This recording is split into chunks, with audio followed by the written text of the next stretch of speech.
Chapter 2. Life with Marley. For the next 3 days, I played with Marley. I lay on the floor, and he climbed on me. He followed me everywhere, and he tried to chew on everything. When Jenny came back from Disney World, she played with Marley too. She held him and petted him. She got up in the night and took him outside. Most of all, she gave him food. Marley ate 3 large bowls of puppy food every day. He got bigger all the time. His head and his paws were very large, and his tail was thick and heavy. When he wagged his tail, he pushed everything onto the floor, magazines and glasses and photos. Marley loved to grab things and hold them in his mouth. He grabbed things from the floor and from the dining room table. He grabbed shoes, pens, bottle tops, and many other things. "All right, what have you got this time?" I asked.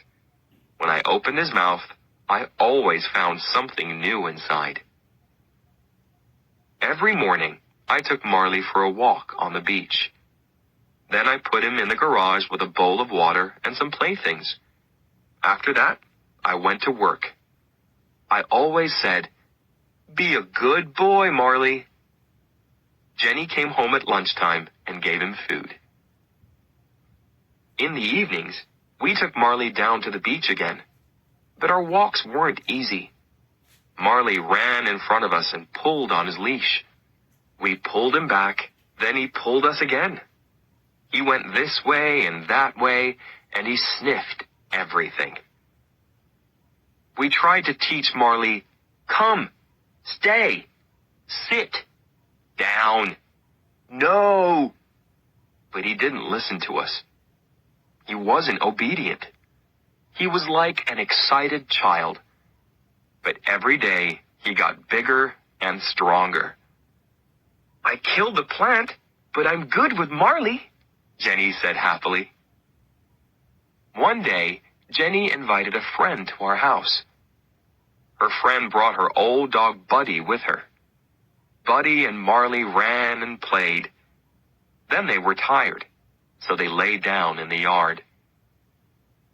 Some days later, Jenny was with Marley when she said, "Come and look at this, John." I looked, and I saw something small and black in Marley's fur. "Oh, no," I said. "Marley has fleas." They were on his paws, inside his ears, and under his tail. "Buddy had fleas, and he gave them to Marley," said Jenny angrily. She ran out and got into her car. Half an hour later, she came back with bags of chemicals. First, she washed Marley's fur with the chemicals. Then, she put him in the garage and cleaned the house carefully. I cleaned the yard. Every day after that, we looked at Marley's fur, but we couldn't see any more fleas. Some weeks later, Jenny said, "John, I'm going to have a baby." "That's wonderful," I said.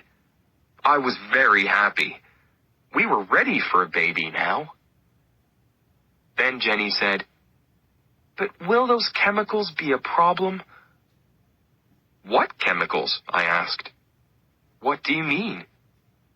"Don't you remember? I used very strong chemicals when Marley had fleas. They can't be good for a baby," she said. She talked to her doctor about the chemicals. "It's all right, Jenny," he said. "Everything will be okay." Jenny got up early every day and took Marley for a walk. She ate lots of fruits and vegetables. After 10 weeks, she and I saw the doctor again. "Would you like to see your baby?" he asked. "Yes, please," we said. We felt very excited.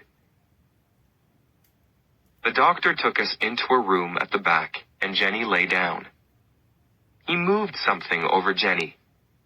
On a machine next to him, we could see something like a small gray bag, but we couldn't see a baby inside. "Is there anything in there?" asked Jenny.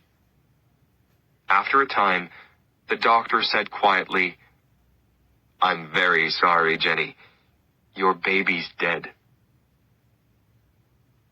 I felt sick. I sat and held Jenny's hand. We didn't say anything for a long time.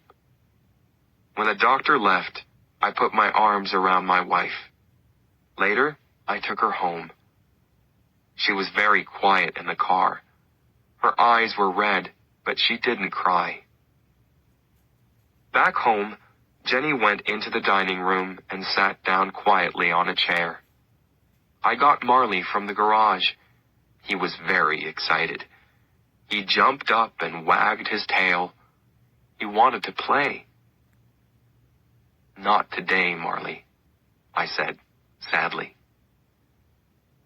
Marley ran into the yard. He came back into the house and drank water from his bowl. Then he ran into the dining room, and I followed him. But at the door of the dining room, I stopped. I saw a wonderful thing. Marley stood quietly in front of Jenny with his tail between his legs. He put his big head on her legs. He looked at her with his large eyes and made small cries. Marley understands, I thought. Jenny petted his head and put her face in his fur.